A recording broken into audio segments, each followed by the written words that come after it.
Try to convince him to act in this film is Yoni sir, and I think it's really the seven narration, and yeah, and finally after convincing him and the way he acted in this film, I think I don't have to say anything. The film is getting released on August 14th.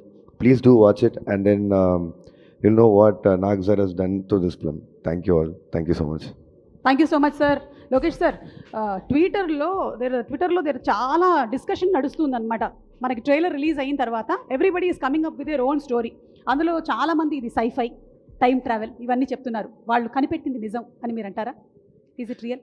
Yeah, man, I used to read all those things, but it actually surprises me as well. Just now I was discussing it with Satyaraj sir that everybody says it's a sci-fi film and it's a time travel film and all, and I'm so excited to see people are going to get surprised when they actually see what the film is all about. అంటే మీకు అర్థమైంది కదా, మీరు అనుకుంటున్నది కాదు, వేరే ఏదో రాబోతుంది అనమాట. మనం రిలీజ్ అయిన తర్వాత చూద్దాం. మీరు అటు కమల్ హాసన్ గారిని డైరెక్ట్ చేశారు, ఇటు రజనీకాంత్ గారిని డైరెక్ట్ చేశారు. వీళ్ళిద్దరిలో మేజర్ డిఫరెన్స్ ఆన్ సెట్ మీకు ఏం కనిపించింది? No, there is no difference. Both are legends. Both are legends. Both are OGs.